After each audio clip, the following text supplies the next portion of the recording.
Hi everyone, so today we will start with Unit 3 Cell Structure and Functions. Okay, so cell, the unit of life. When you look around, you see both living and non living things. You must have wondered and asked yourself what is it that makes an organism living, or what is it that makes that an inanimate thing does not have, which a living thing has. The answer to this is the presence of the basic unit of life, the cell, in all living organisms. तो इसमें वो क्या कह रहे हैं, वो basically इसमें कह रहे हैं कि लिविंग और नॉन लिविंग में क्या डिफरेंस हुआ. सबसे पहले तो जो बेसिक यूनिट ऑफ लाइफ है सेल, वो सिर्फ लिविंग के अंदर प्रेजेंट है, नॉन लिविंग के अंदर नहीं प्रेजेंट. जितने भी ऑर्गेनिजम्स होते हैं वो सारे सेल्स से कंपोज हैं. All some are composed of single cells and they are called unicellular, while the others like us are composed of many cells और उनको हम कहते हैं multicellular. तो दो तरह के ऑर्गेनिजम्स हो गए, unicellular and multicellular. Then we start with what is a cell.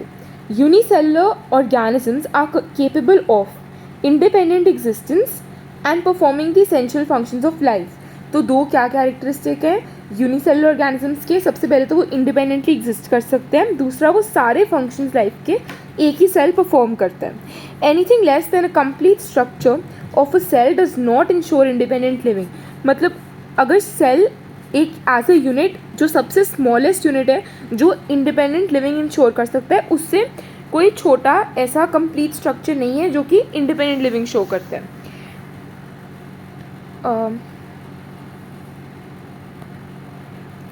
Okay, hence cell is the fundamental structural and functional unit of all living organisms. तो ये क्या हो गया, fundamental structural and functional unit. Anton von Leeuwenhoek first saw and described a live cell. Robert Brown later discovered the nucleus. The invention of microscope and its improvement led to the electron microscope, revealed all the structural details of the cell. ठीक है, तो इसमें वो हमें क्या बता रहे हैं, इसमें वो सबसे पहले बता रहे हैं कि जो एंटन वॉन ल्यूवेनहॉक है उसने एक लाइव सेल सबसे पहले डिस्क्राइब किया था. तो हमें याद रखना है कि किस साइंटिस्ट ने क्या किया. तो लाइव सेल सबसे पहले किसने डिस्कवर किया, लाइव सेल एंटन वॉन ल्यूवेनहॉक ने लाइव सेल देखा, सबसे पहले डिस्क्राइब किया. ठीक है, उसके बाद रॉबर्ट ब्राउन ने क्या डिस्कवर किया, न्यूक्लियस. सो ये हम मार्क कर देते हैं, सबसे पहले Anton von Leeuwenhoek live cell and Robert Brown the nucleus. Then we start with the cell theory. So, in 1838, Matthew Sleiden, a German botanist, examined a large number of plants and he observed that plants are composed of different kinds of cells which form tissues of the plant. तो हमें याद रखना है कि Matthew स्लाइडन कहाँ से belong करते थे, जर्मनी से. वो the German botanist. Okay, and in 1838 he examined a large number of plants. और उन्होंने क्या किया, उन्होंने ऑब्जर्व किया कि जितने भी प्लांट्स हैं वो सारे सेल्स के बने हुए हैं. सेल्स फॉर्म करते हैं टिश्यूज़ प्लांट में. तो एक प्लांट के अंदर जितने भी प्लांट्स हैं वो सारे बने हुए हैं सेल्स के, एंड सेल्स कंपोज टिश्यूज़. तो ये प्लांट की बात की मैथ्यू स्लाइडन ने. At the same time Theodor Schwann, this is in 1839, this is 1 year later, Theodor Schwann, a British zoologist, he studied different types of animal cells and he reported that cells had a thin outer layer which is today known as the plasma membrane. He also concluded, based on his studies on plant tissues, that presence of the cell wall is a unique feature of plant cells. तो इसने दो चीज़ें की, दोनों membrane से related थी. Theodore श्वान ने जो दोनों चीज़ें की 1839 में, he was a British zoologist, वो दोनों मेम्ब्रेन से रिलेटेड थी. पहले तो उन्होंने बताया कि एनिमल सेल्स के अंदर प्लाज्मा मेम्ब्रेन होती है और जो प्लांट टिश्यूज़ हैं उनके अंदर सेल वॉल प्रेजेंट होती है. On the basis of this, Schwann proposed the hypothesis that bodies of animals and plants are composed of cells and products of cells. तो अब हमें याद रखना है कि जो ये हाइपोथेसिस है, ठीक है, ये जो हाइपोथेसिस है वो सिर्फ श्वान ने दी है. हाइपोथेसिस सिर्फ श्वान ने दी, that bodies of plants and animals are composed of cells and the product of cells, ये श्वान ने बोला. लेकिन Schleiden and Schwann together formulated the cell theory. तो अगर सेल थ्योरी की बात हो तो वो स्लाइडन और श्वान दोनों ने दी है. और सिर्फ शॉन ने हाइपोथेसिस दी कि जितने प्लांट्स और एनिमल्स हैं वो सेल्स के कंपोज है, प्रोडक्ट्स ऑफ सेल्स के कंपोज है, ठीक है। सेल थ्योरी दोनों स्लाइडन और शॉन ने दी। This theory did not explain कि नए सेल्स कैसे फॉर्म हो रहे हैं, तो ये किसने किया, ये किया रॉडोल्फ वर्चाउ। उसने 1855 में रॉडोल्फ वर्चाउ ने सबसे पहले एक्सप्लेन किया that cells divided in new cells were form from pre existing cells, that is omnis cellulae cellular, कि जो पुराने सेल्स हैं उन्हीं से न्यू सेल्स फॉर्म होते हैं। ये रॉडोल्फ वर्चाउ ने बताया कब, 1855 में। He modified the hypothesis of Schleiden and Schwann to give the cell theory a final shape, ठीक है। तो स्लाइडन और श्वान ने जो सेल थ्योरी दी थी उसकी हाइपोथेसिस को, स्लाइडन एंड श्वान की हाइपोथेसिस को, जो सेल थ्योरी थी उसको इसने मॉडिफाई किया और आज उसमें एक और पॉइंट ऐड कर दिया।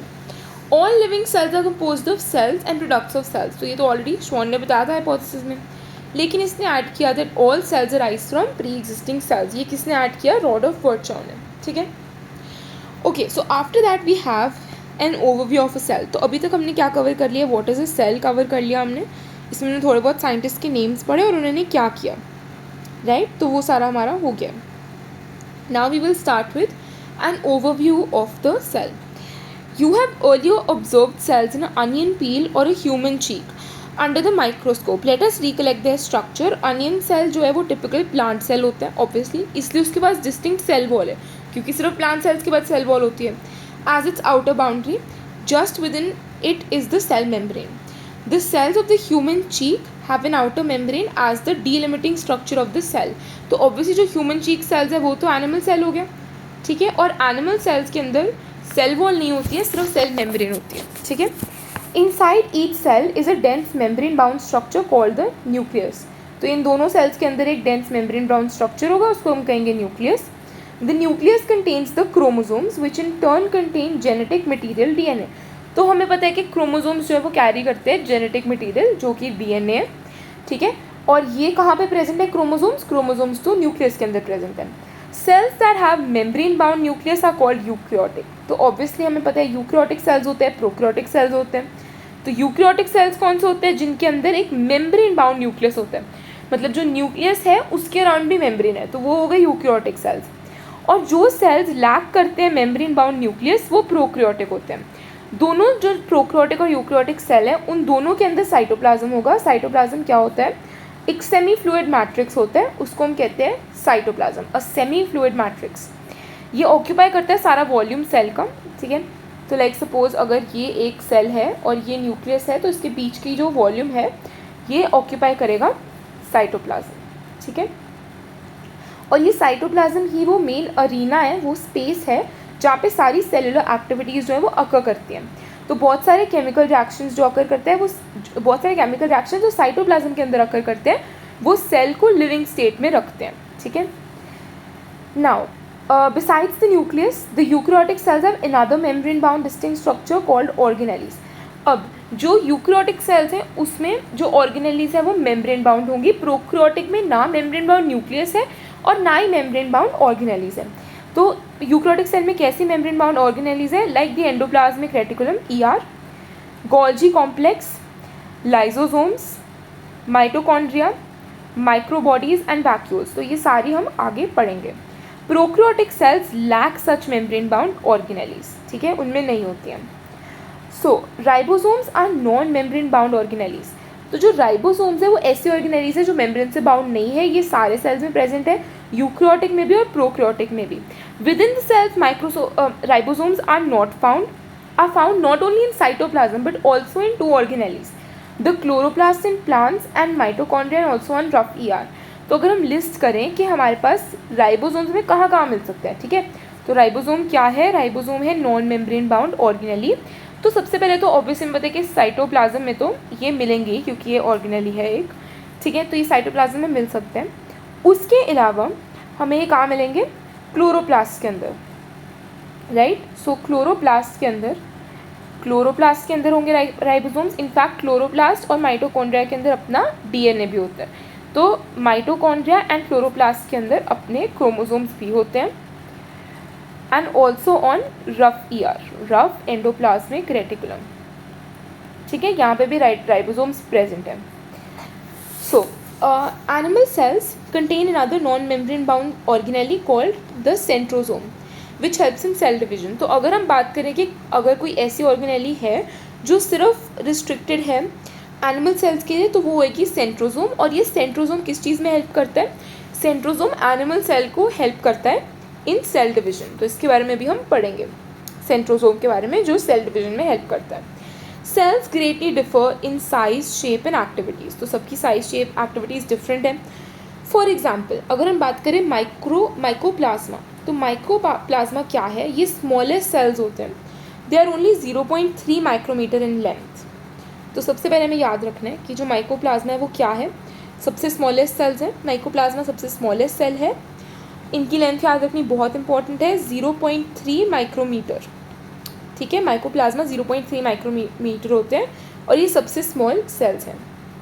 वाइल बैक्टीरिया, अब जो बैक्टीरिया है यहाँ पे वो कितनी लेंथ के होते हैं? 3 to 5 माइक्रोमीटर. तो हम यहाँ लिख लेते हैं, यहाँ पे एक डेटा बनाते हैं हम. तो क्या हुआ, हमें पता है कि अब माइकोप्लाज्मा जो है वो कितना हो गया? 0.3 micrometre. Bacteria 3 to 5 micrometre. Okay. Now, the largest isolated single cell is of an ostrich. तो जो हम आइसोलेट कर सकते हैं सिंगल सेल, वो कौन सा हो गया? ऑस्ट्रिच का. Among multicellular organisms, human red blood cells are about 7 micrometer in diameter. ठीक है, तो जो हमारे रेड ब्लड सेल्स हैं RBCs, उनका डायमीटर कितना होता है? 7 माइक्रोमीटर, जो कि हमें यहाँ पे दिखाया भी हुआ है डायग्राम के अंदर. रेड ब्लड सेल्स, तो ये लेंथ यहाँ पे 7 माइक्रोमीटर है. राइट. ओके. सो उसके बाद है the nerve cells are the longest cells. तो ऑस्ट्रिच का सेल जो है वो सिंगल ऐसा लार्जेस्ट आइसोलेटेड सेल है ऑस्ट्रिच का. उसके बाद जो नर्व सेल्स हैं वो लॉन्गेस्ट सेल्स हैं. ठीक है, nerve cells are the longest cells. Right. तो नर्व सेल लॉन्गेस्ट सेल्स हो गए, वो भी हमें यहाँ पे शो किए हुए हैं. ये नर्व सेल है, it is branched in long. Cells also very greatly in shape. They may be disc like, polygonal, columnar, cuboidal, thread like और even irregular. The shape of the cell may vary with the function they perform. तो अब ये हो सकता है कि इनके function के अकॉर्डिंगली जो सेल की शेप है वो वेरी करे. ठीक है, तो हम डायग्राम्स देख लेते हैं जो यहाँ पे दी हुई हैं. सो हाँ, यही वाली डायग्राम्स हैं बस अभी तक. ये है रेड ब्लड सेल, ये राउंड है और बाइकनकेव शेप का होता है. वाइट ब्लड सेल अमीबॉइड है, मतलब इसकी कोई भी फिक्स शेप नहीं है, जैसे अमीबा की कोई फिक्स शेप नहीं होती है. Then we have columnar epithelial cells, ये लॉन्ग एंड नैरो होते हैं. ये ट्रिकीड है जो कि इलोंगेटेड है, so this is an elongated tracheid. Mesophyll cells are round and oval mesophyll cells. Right. तो ये हमारे हो गया RBCs, WBCs, columnar epithelial cells, nerve cells branched and long, tracheid elongated, mesophyll cells round and oval. ठीक है, तो उसके बाद हम आते हैं प्रोकैरियोटिक सेल्स के ऊपर. ये हमें 3 मेजरमेंट्स याद रखनी है. ठीक है, उसके बाद आते हैं prokaryotic cells. So prokaryotic cells are represented by bacteria. Prokaryotic cells bacteria, blue green algae, mycoplasma, PPLO, pleuropneumonia like organisms. उसके बाद आते हैं दे आर जनरली स्मॉलर. तो प्रोकैरियोटिक सेल्स स्मॉलर होते हैं और ज़्यादा जल्दी मल्टीप्लाई कर सकते हैं यूकैरियोटिक सेल्स से. इनकी शेप और साइज वेरी करेंगे. 4 बेसिक टाइप ऑफ बैक्टीरिया. ठीक है, तो 4 शेप्स है बैक्टीरिया की. यहाँ पे हमें डायग्रामेटिकली इस चैप्टर में नहीं दिया हुआ, वो दूसरे में दिया हुआ है, पर मैं ड्रॉ कर देती हूँ. तो बेसिकली एक तो होती है बैसिलस, जो एक रॉड लाइक शेप है. फिर caucus, spherical shape of bacteria. फिर विब्रो, मतलब कॉमा जैसी शेप, या फिर स्पाइरल. ठीक है, तो ये हो गई बैक्टीरिया की डिफरेंट शेप्स. ये 4 जो उन्होंने बताया वो याद रख लेते हैं. Bacteria, blue green algae, mycoplasma and PPLO. The organization of prokaryotic cell is fundamentally similar, even though prokaryotes exhibit a wide variety of shapes and functions. जो प्रोकैरियोटिक सेल है, ठीक है, प्रोकैरियोटिक सेल जो है वो फंडामेंटली सिमिलर है. दो prokaryotes होते हैं उनमें बहुत ही वाइड वैरायटी है शेप्स की और फंक्शंस की, लेकिन फंडामेंटली ये सिमिलर है. मतलब इनकी ऑर्गेनाइजेशन जो है, स्ट्रक्चरली ऑर्गेनाइजेशन इनकी काफ़ी सिमिलर होएगी. All the prokaryotes have a cell wall surrounding the cell membrane except in mycoplasma. तो जो माइकोप्लाज्मा हमारा स्मॉलेस्ट सेल है उसके अंदर कोई भी सेल वॉल नहीं होती है, ये याद रखना है, it has no cell wall, but other than this बाकी सब में सेल वॉल होगी। The fluid matrix filling the cell is the cytoplasm. ठीक है, उसके बाद क्या है, जो फ्लूइड मैट्रिक्स फिल करता है सेल को उसको हम कहते हैं साइटोप्लाज्म, वो भी सब में है।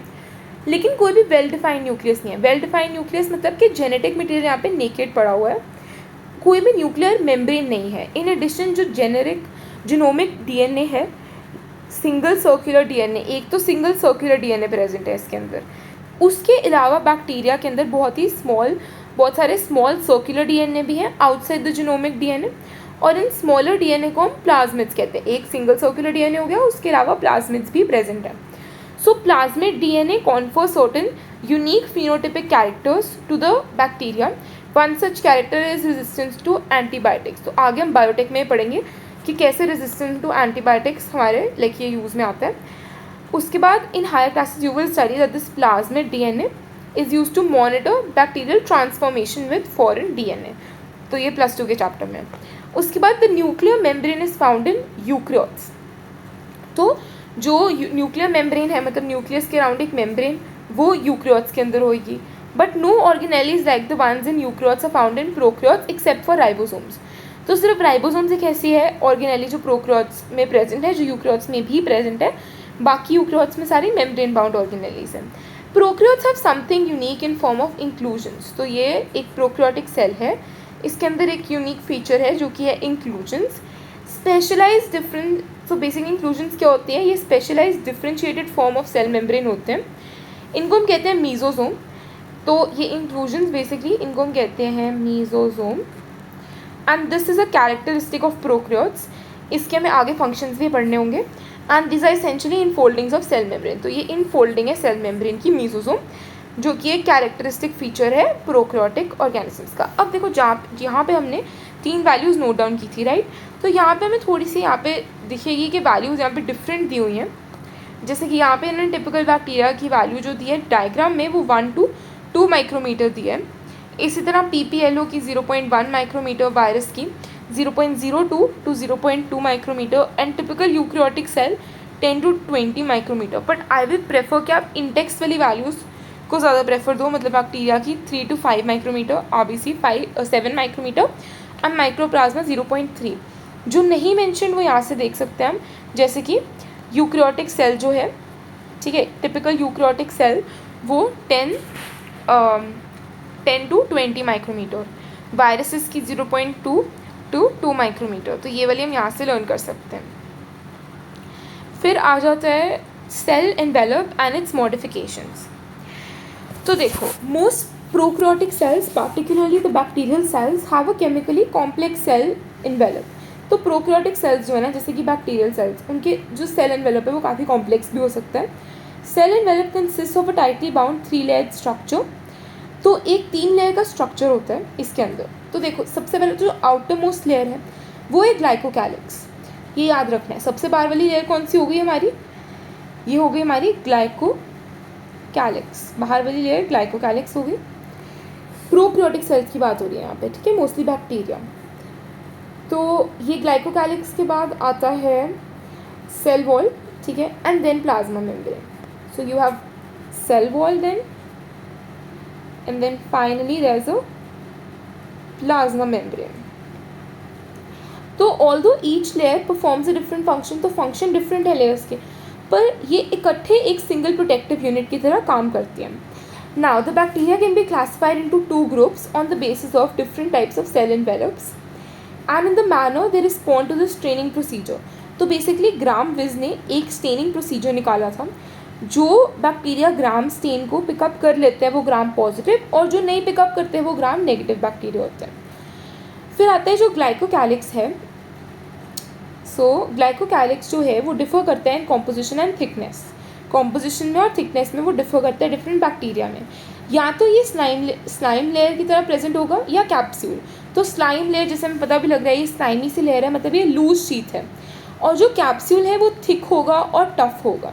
तो सेल वॉल डिटरमाइन करती है कि शेप क्या होगी सेल की, and it provides a strong structural support to prevent the bacterium from bursting or collapsing.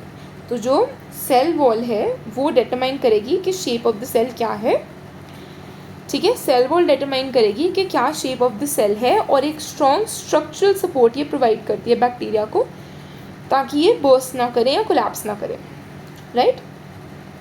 तो ये हो गए two types of glycocalyx, slime layer and capsule.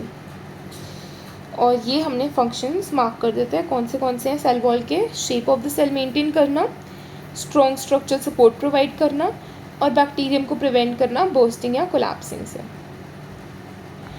फिर जो प्लाज्मा मेम्ब्रेन है that is selectively permeable in nature, मतलब कि ये बहुत थोड़ी चीज़ों को ही एंटर करने देती है प्लाज्मा मेम्ब्रेन, सारा कुछ इसके थ्रू एंटर नहीं कर सकता. And it interacts with the outside world, ठीक है. तो जो हमने इसे ड्रॉ किया ना ये लेयर, तो हमें याद रखना है कि बाहर सबसे, हाँ ये याद रखना है ये आउटसाइड टू इनसाइड है, ये आउटसाइड टू इनसाइड है जो हमने लेयर्स ऐसे ड्रॉ किए हैं. ये आउटसाइड है ग्लाइकोकैलिक्स और इनसाइड वाली साइड पे ये मेम्ब्रेन है, ठीक है. तो ये स्ट्रक्चरली सिमिलर है यूकैरियोट्स से, जैसे यूकैरियोट्स में होती है वैसी प्लाज्मा मेम्ब्रेन प्रोकैरियोट्स में भी होती है, लेकिन याद ये रखना है कि ये सिलेक्टिवली परमिएबल है. फिर आता है a special membranous structure mesosome. तो जैसे हमने पहले मीजोसोम पढ़ा था, अब हम इसके फंक्शंस पढ़ेंगे. तो मीजोसोम बेसिकली एक्सटेंशन ही होती है प्लाज्मा मेम्ब्रेन की इनटू द सेल. देखो जैसे ये है ना, ये एक प्लाज्मा मेम्ब्रेन है, तो प्लाज्मा मेम्ब्रेन की इनफोल्डिंग या एक्सटेंशन जो है सेल के अंदर, उसी को कहते हैं मीजोसोम. अब ये याद रखना है कि ये किस चीज़ की बनी हुई है, vesicles, tubules and lamellae. This is important, इसका क्वेश्चन आ सकता है कि ये क्या किसकी बनी हुई है. सबसे पहले vesicles, tubules and lamellae. Vesicles, tubules and lamellae they help in. अब इसके फंक्शंस आ गए, सो ये फंक्शंस बहुत इंपॉर्टेंट है. सबसे पहले तो जो मीजोसोम है वो सबसे पहले तो हेल्प करेगी सेल वॉल फॉर्मेशन में, ठीक है. ये हेल्प करती है सेल वॉल फॉर्म करने में. उसके बाद ये हेल्प करती है after forming the cell wall DNA replication. So it helps to replicate the DNA. It also helps in distribution of the DNA to the daughter cells. So ये first function. Second DNA replication, distribution to the daughter cells. They also help in respiration, तो ये fourth हो गया. ये respiration में help करते हैं. Secretory processes में हेल्प करते हैं, ये फिफ्थ हो गया. And increase surface area of plasma membrane and enzymatic content, तो ये हो गया सिक्स्थ. तो ऑब्वियसली अगर ये इनफोल्डिंग है तो इसकी सर्फेस एरिया तो इंक्रीज हो ही रहा है, एंड एंजाइम कंटेंट, ठीक है. और ये साथ में सिक्रीशन के प्रोसेस में भी हेल्प करते हैं, सिक्रीटरी प्रोसेस में हेल्प करते हैं, ये रेस्पिरेशन में हेल्प करते हैं, डीएनए रेप्लिकेशन. तो इसमें ये क्वेश्चंस बहुत फ्रीक्वेंटली आते हैं कि कौन सा फंक्शन नहीं है इसमें से. So we must be very thorough के फंक्शंस कौन से. तो एक बार रिपीट करते हैं मीजोसोम के फंक्शन. सबसे पहले आ गया cell wall formation, then DNA replication, distribution of DNA to the daughter cells. It helps in respiration. It helps in the secretion process. It helps to increase the surface area of the plasma membrane and the enzymatic content. ठीक है, secretory process and increase the surface area of plasma membrane and enzymatic content. In some prokaryotes like the cyanobacteria, there are other membranous extensions into the cytoplasm called chromatophores which contain pigments. तो वो क्या कह रहे हैं कि इन सम prokaryotes like cyanobacteria. अब पहले तो हम नॉर्मल बैक्टीरिया की बात कर रहे थे, अब हम आ गए साइनोबैक्टीरिया, ठीक है. जैसे कि साइनोबैक्टीरिया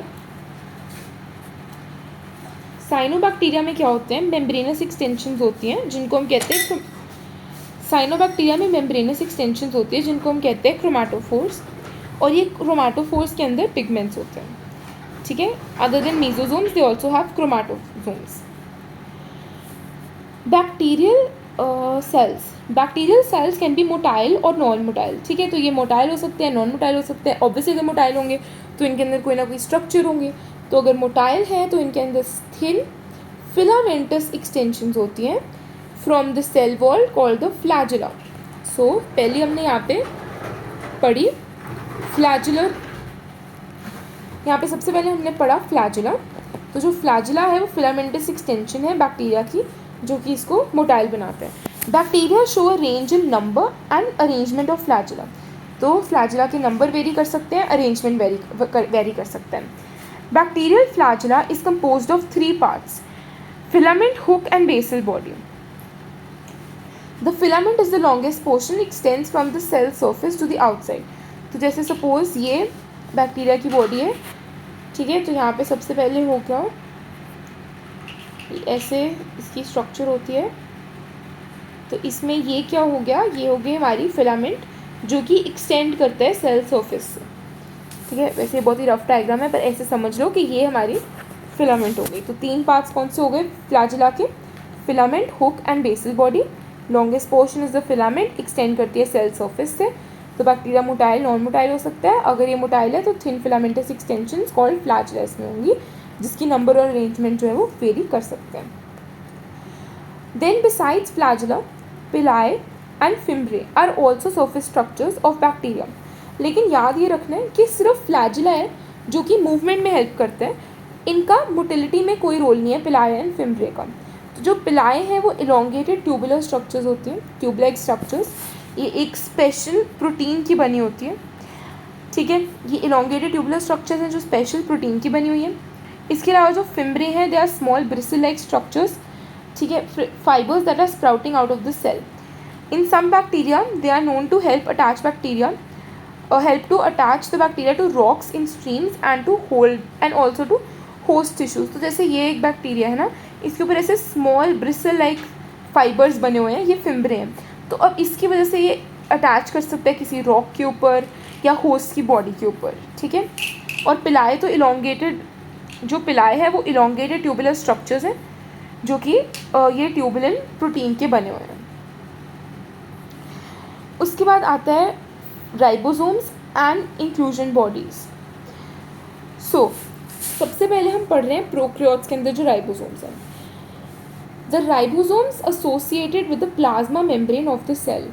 अब ये इंपॉर्टेंट पॉइंट है कि जो राइबोसोम्स होते हैं प्रोकैरियोट्स के अंदर, वो प्लाज्मा मेम्ब्रेन की ही अटैचमेंट है, उनके साथ ही एसोसिएटेड होंगे। They are about 15 nanometre to 20 nanometre in size and they are made up of 2 सब यूनिट्स, 50s एंड 30s सब यूनिट। तो देखो अब इसके हमें डायमेंशन याद रखनी है कि एक जो हमारा राइबोसोम है उसकी डायमेंशन क्या होगी, 15 nanometre, this is not micrometre, 15 nanometre to 20 nanometre in size, this is in prokaryotes, ठीक है। और उसके बाद ये 2 सब यूनिट्स के बने हुए हैं। तो ये एक 30s का सब यूनिट है और नीचे ऐसे एक 50s का सब यूनिट है।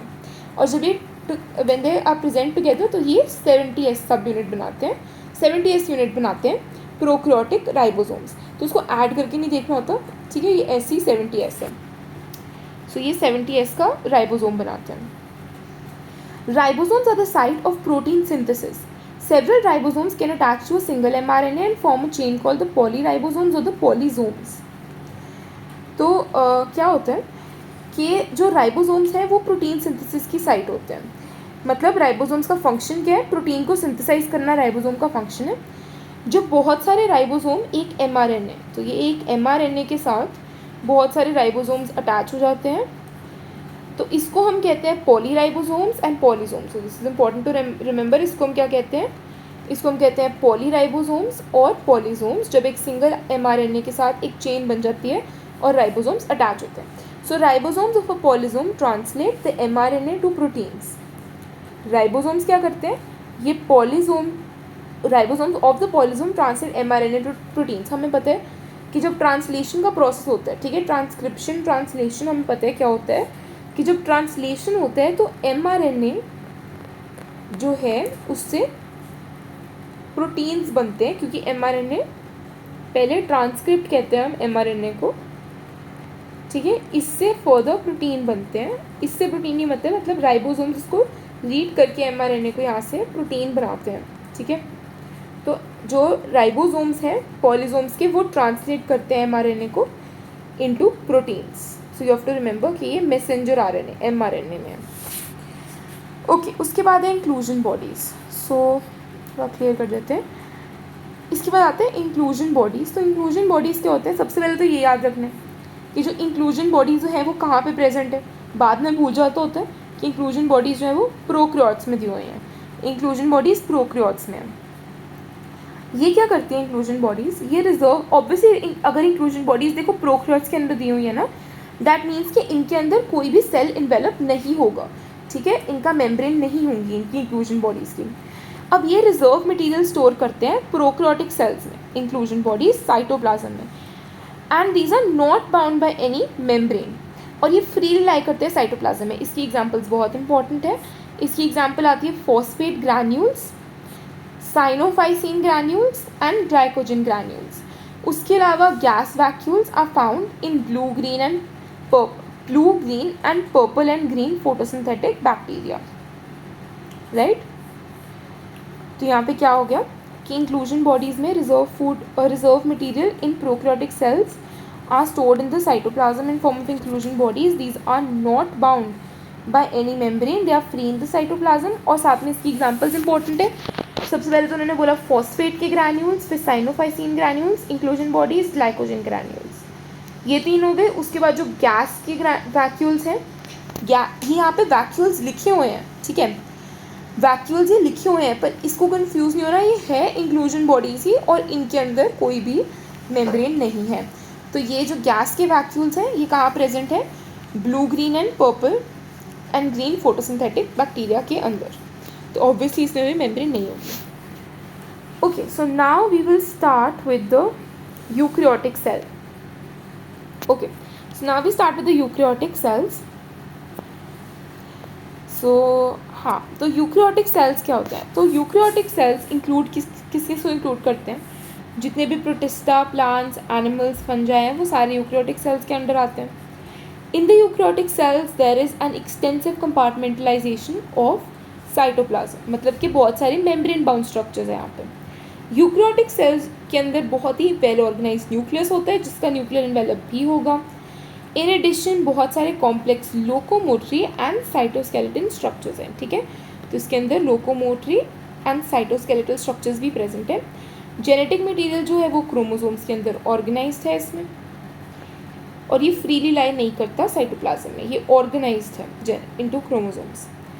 All eukaryotic cells are not identical. Plant और एनिमल सेल्स बहुत डिफरेंट होते हैं, क्योंकि जो प्लांट सेल्स हैं उसके अंदर सेल वॉल्स हैं, इनके अंदर प्लास्टिड्स हैं, एक सेंट्रल वैक्यूल है जो यूजुअली एब्सेंट होगा एनिमल सेल्स में। ऑन द अदर हैंड, जैसे हमने पढ़ा कि एनिमल सेल्स के अंदर सेंट्रियोल्स होते हैं जो कि डिवीजन में हेल्प करते हैं, ठीक है। सेंट्रोजोम या सेंट्रियोल जो है ये डिवीजन में हेल्प करता है, और ये एब्सेंट होता है प्लांट सेल्स के अंदर, बट एनिमल सेल्स के अंदर प्रेजेंट होता है। उसके बाद वी हैव दिस डायग्राम जिसको हम देखेंगे। तो ऑब्वियसली यहाँ पे हमें पता लग रहा है, क्योंकि अब इस सेल वॉल मेंशन्ड है, इसलिए ये एक प्लांट सेल है। This is a plant cell. तो ये हो गया हमारा, यहाँ पे सबसे पहले तो ये न्यूक्लियस है, ठीक है। न्यूक्लियस के बाद जैसे हमें दिख रहा है, न्यूक्लियस के सेंटर में न्यूक्लियोलस है, यहाँ पे न्यूक्लियर पोर्स भी उन्होंने शो किए हैं, ये न्यूक्लियर इन्वेलप है। गोल्जी apparatus शो किया हुआ है, प्लाज्मा मेम्ब्रेन है। उसके बाद एक लार्ज सेंट्रल वैक्यूल है, ये मिडिल लैमेला है, ठीक है, जो कि यूजुअली हमारा कैल्शियम कार्बोनेट का बना होता है, मिडिल लैमेला। ये सेल वॉल है, यहाँ पे सेल वॉल ये। तो ये आ गया माइटोकॉन्ड्रिया, ये हो गए ribosomes, this is the chloroplast जो कि एक्सक्लूसिवली प्लांट सेल में प्रेजेंट होगा। Again this is the cytoplasm, ये हो गए पेरोक्सीसोम्स। देन माइक्रोट्यूब्यूल्स, जो यहाँ पे स्ट्रक्चर्स प्रेजेंट है, माइक्रोट्यूब्यूल्स, ठीक है, साइटोस्केलेटल स्ट्रक्चर्स। फिर प्लाज्मोडेस्मेटा, मतलब प्लाज्मोडेस्मेटा कनेक्शन जहाँ पे, ठीक है, जो प्रेजेंट होंगे जिसके थ्रू टू सेल जो है वो कम्युनिकेट कर सकते हैं, एक्सचेंज कर सकते हैं। और फिर ये स्मूथ एंडोप्लाज्मिक रेटिकुलम हो गया जो ये आगे वाली है, और पीछे वाली रफ एंडोप्लाज्मिक रेटिकुलम जिसके ऊपर राइबोसोम्स प्रेजेंट है, और ये हो गया लाइसोसोम। उसके बाद आ जाता है एनिमल सेल। तो एनिमल सेल में बाहर माइक्रोविलाई दिख रहे हैं, एक प्लाज्मा मेम्ब्रेन है जिसकी एक्सटेंशन है ये माइक्रोविलाई। फिर एक सेंट्रियोल प्रेजेंट है, यहाँ पे there is one centriole present, ठीक है, ये सेंट्रियोल है। ये पेरोक्सीसोम है, ये लाइसोसोम है, ये राइबोसोम्स प्रेजेंट है, ठीक है, ईआर के ऊपर। फिर ये माइटोकॉन्ड्रिया आ गया, ये रफ एंडोप्लाज्मिक रेटिकुलम है जिसके ऊपर राइबोसोम्स प्रेजेंट होते हैं। ये स्मूथ एंडोप्लाज्मिक रेटिकुलम है जिसके ऊपर कोई भी राइबोसोम प्रेजेंट नहीं है। ये न्यूक्लियर एनवेलप शो कर दिया। उसके बाद न्यूक्लियोलस सेंटर में शो किया हुआ है, और ये ओवरऑल जो है वो न्यूक्लियस है, and this is the cytoplasm. So let us look at the individual cell organelles to understand the structure and functions. So we've covered till here, and we will continue the next time from cell membrane.